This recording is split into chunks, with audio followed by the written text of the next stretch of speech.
Pagi tadi sebelum datang ke sini, surah Mumtahanah dibahaskan dalam Tanyalah Ustaz.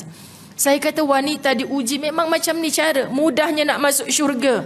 Taat Allah, taat Rasul, taat suami. Tapi kadang-kadang kecil hati dengan suami. Memang fitrah manusia muslimat dirahmati Allah, kita suka untuk dipuji. Tapi bukan semua suami begitu. Jadi merajuk tak masak seminggu. Sebab kena kata garam, kilang garam tutup ke? Kan? Saya terasa dia cakap macam tu, Ustazah, entah-entah dah jumpa tukang masak baru. Akak je yang sensitif sangat ni. Muslimat. Sensitif sangat kita kadang-kadang muslimat. Rupanya bila kita mengharapkan itu, sebenarnya kita tidak lagi masak tadi, khidmat tadi kerana Allah suruh. Nak cek diri kita sangat mudah. Abang balik tak tengah hari ni? Balik, kan abang dah kata pagi tadi nak masak special lah, lama tak masak. Tiba-tiba kita tunggu dah Zuhur, muslimat tak balik pukul 3 dah, bang balik. Ya Allah, abang lupa nak bagi tahu, abang meeting tadi dah makan tengah hari. Ni aku rasa nak terlangkupkan periuk segala ni. Macam tu. Tak apa, simpan abang makan malam nanti. 10 malam tak balik lagi muslimat. Kita masak special dah untuk dia. Telefon dah lagi, bukan nak marah-marah. Kita tanya, bang, saya tahu dah abang balik ni mesti dah letih, tak makan dah. Saya minta izin nak hantar ke rumah sebelah, walaupun niat saya tadi masak untuk abang. Contoh, dia kata, bagus juga pergi hantar dekat jiran sebelah. Pahala khidmat untuk suami dah dapat dah, ditulis di sisi Allah.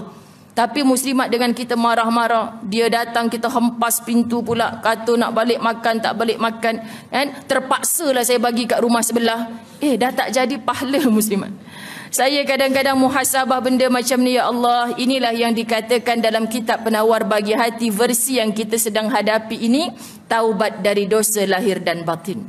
Jangan sampai muslimat kita rasa kita beramal baik dah, tapi nanti bila diheret ke neraka, malaikat pun pelik. Kenapa aku dulu yang catat kebaikan-kebaikan ni? Tapi Allah kata tak, aku tapis mana yang benar-benar ikhlas baru jadi tiket untuk ke syurga Allah. Sebab itulah macam mana air mata Ustazah jatuh bila baca Quran dan hadis Nabi demikian, saya nak pindahkan rasa itu muslimat. Sebab kita rasa kita ni macam baik dah, tapi rupanya di sisi Allah belum lagi baik. Bertaubatlah, ya Allah, aku dah sangka buruk pada orang ni.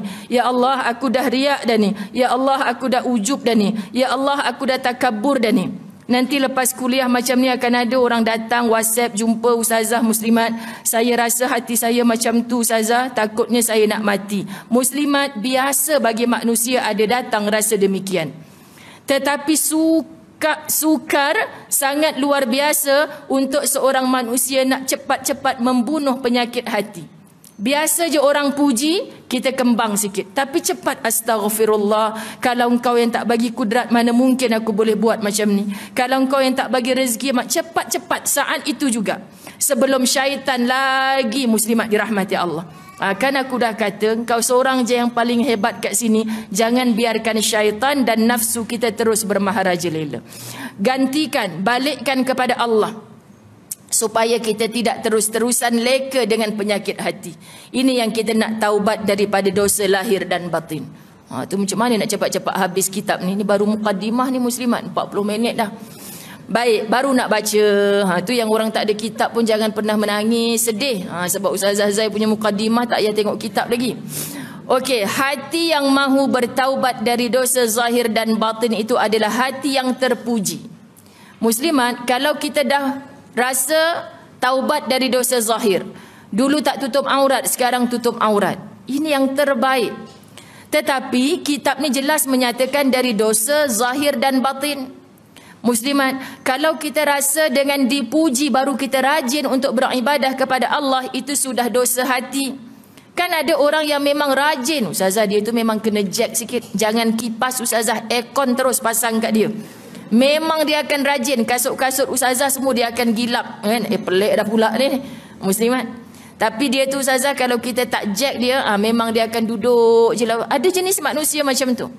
Kalau muslimat sudah mula berasa hati demikian, cepat-cepat taubat. Ini penyakit batin. Kerana bukanlah suatu perbuatan yang senang untuk menyuruh seseorang itu bertaubat dari dosanya. Kita boleh nasihat orang bertaubatlah. Berapa ramai ibu-ibu yang pencen-pencen 60-an jumpa Ustazah. Ustazah, baru ni kami buat reunion. Ustazah 40 orang datang, 4 orang je lagi tak pakai tudung. Sedihlah ustazah. Kita pun sembang, ngopi sama-sama. Kau bila nak bertaubat ni kan? Aku taubat lama dah. Dia jawab pula, Muslimat. Dia jawab pula, taubat apa, rambut masih menggerbang lagi macam ni. Kita cakap ustazah direct je, tak ada tapis-tapis dah. Dia kata, dah tua-tua ni takkan tak faham. Tapi dia kata hati aku baik, korang yang tutup-tutup ni pun belum tentu baik lagi. Kena ingat Muslimat dirahmati Allah, dosa ni dari zahir dikira Allah, dari batin dikira Allah. Sepatutnya kita jangan, saya dah tak nak dah nasihat dia lagi ustazah. Dia fire saya sampai macam tu, malu saya. Yang kita ni Kak, syukur sudah secara zahirnya betul-betul bertaubat kepada Allah.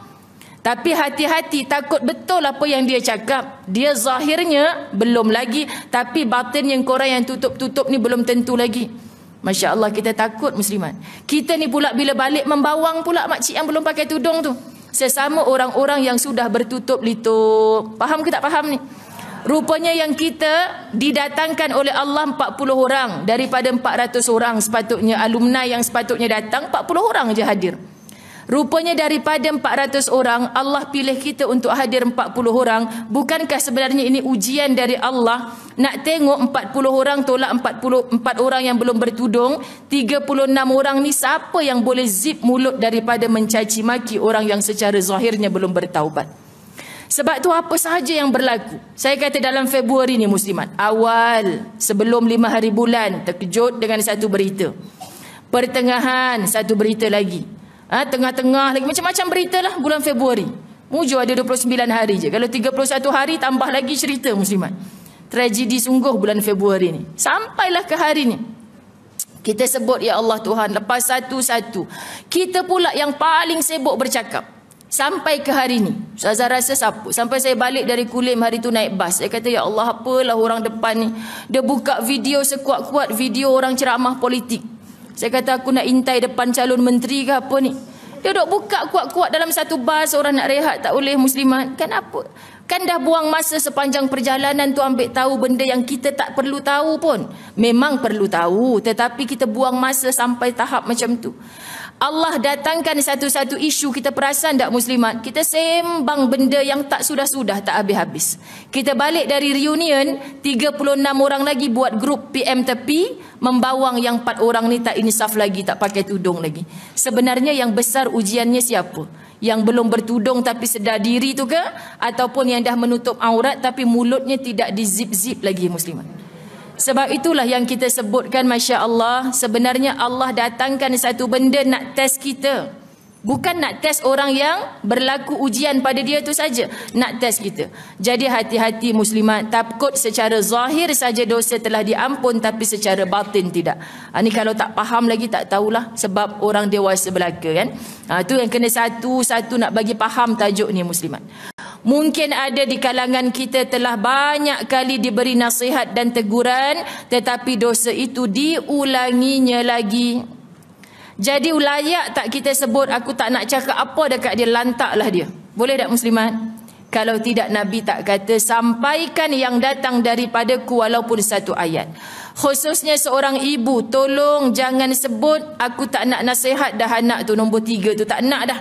Aku tak nak cakap apa dah. Sekali aku cakap, bini dia jegih mata ke aku. Contoh Muslimat. Takut dengan menantu rupanya. Jadi kita sebut apa Muslimat? Dia anak kita. Sampai bila-bila pun nampak tak betul, kena tegur. Ibu-ibu dah hadir majlis ilmu, kena betulkan cara menegur Muslimat. Kesian anak kita kalau ada salahnya kita tak tegur. Siapa lagi yang ikhlas nak menegur?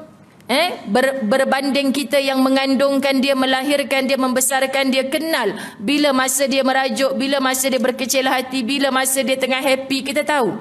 Rasanya waktu dia balik ujung minggu ni sesuai lah kot bang, insya-Allah. Kita kena cakap juga benda ni, sebab ini hak seorang ibu kepada anak-anaknya. Jangan pernah kata ibu dah kahwin ustazah, dah besar, dah besar panjang, tak payahlah kita nak ingatkan lagi. Dia tu lagilah duluan. Lulus sekolah agama tu, saya ni tahu apa ustazah. Jangan Muslimat. Saya rindu mak saya selalu cakap, mak ni tak mengaji agama, mak ni tak mengaji, tak sekolah tinggi-tinggi. Kita nak bagi supaya dia tidak berjauh hati, memanglah tak tinggi mak. Mana ada 4 tingkat, 5 tingkat sekolah mak dulu, macam tu je lah cakap. Sebab apa muslimat? Maksudnya walau dia tak mengaji tinggi, mak tetap berhak menegur kita. Tetap berhak. Nasihat, bagi tahu. Nak dengar alhamdulillah, tak dengar tak mengapa. Kerana apa muslimat dirahmati Allah? Sekali ingatkan, sekali tegur, sekali cakap, ada pahala di sisi Allah. Walaupun masih bersedih anak tak ikut apa yang kita cakap. Okay? Ini hakikat. Begitu juga peringatan dari Allah melalui firman yang banyak terdapat dalam Al-Quran, namun ramai manusia yang tidak hiraukan semua itu. Jangan pernah takabur dengan kita dipilih Allah, dulu tak tahu sekarang tahu. Semalam ada satu musliman orang share balik video saya berceramah tu, saya ingat di Masjid Al-Mu'minun Subang. Sebab kalau kat sana tu memang ada seorang yang buat channel untuk YouTube. Dia memang rakam semua. Saya kata kat mana ya ceramah ni? Dia pendekkan ceramah tu bab sombong saja. Ini hak masing-masing lah muslimat. Orang macam-macam cara nak kumpul. Tapi kenapa saya dengar balik? Sebab takut yang sekerat-sekerat ni mesej tak sampai. Dia tak dengar daripada awal sampai akhir. Tapi saya kata bagus juga ni. Sebab tajuk dia pendekkan ceramah tu jadi kita sombong. Seorang dengar, orang yang cinta majlis ilmu, dia nak tahu kenapa dia kata kita sombong. Oh, rupanya poin dia kerana kita dulu tak cantik, sekarang cantik, sombong. Dulu tak ada ilmu, sekarang ada ilmu, sombong. Dulu tak ada pangkat, sekarang ada pangkat, jadi sombong. Dulu miskin, sekarang kaya, jadi sombong. Patut pilihan Allah belaka. Yang nak bagi siapa yang makin kaya, siapa yang makin berharta, siapa makin cantik, siapa anak-anaknya berjaya, pilihan Allah. Sebab muslimat, kalau kita berada di atas tahta tapi menjadi asbab kesombongan, siapa kamu di sisi Allah? Batal, sia-sia belaka. Ini yang paling kita takut. Patutlah Ustazah Zai juga selalu ulang, nikmat yang ada atas dunia ni nanti akan menyebabkan lama kita berdiri di hadapan Allah. Lagi banyak nikmat, lagi lama berdiri di hadapan Allah. Orang dah banyak dah berduyun-duyun masuk syurga. Kita masih disoal jawab. Summa latus'alunna yauma idzin 'anin na'im. Kemudian kamu disoal latus'alunna yauma idz, pada hari itu tentang nikmat yang kamu dapat. Rupanya nikmat inilah yang buat kita sombong. Tapi dengan nikmat makin syukur, insya-Allah muslimat dirahmati Allah. Allah juga ada semua jadual-jadual detail satu persatu ya. Dengan kekayaanmu apa yang kamu gunakan. Patut kata Nabi, setiap sen akan ditanya oleh Allah. Muslimat, setiap waktu yang kita belanjakan, yang kita gunakan akan ditanya oleh Allah. Kita nak lari kot mana lagi muslimat? Tak mungkin boleh lari. Kat dunia boleh lari, dekat akhirat kita tak boleh lari.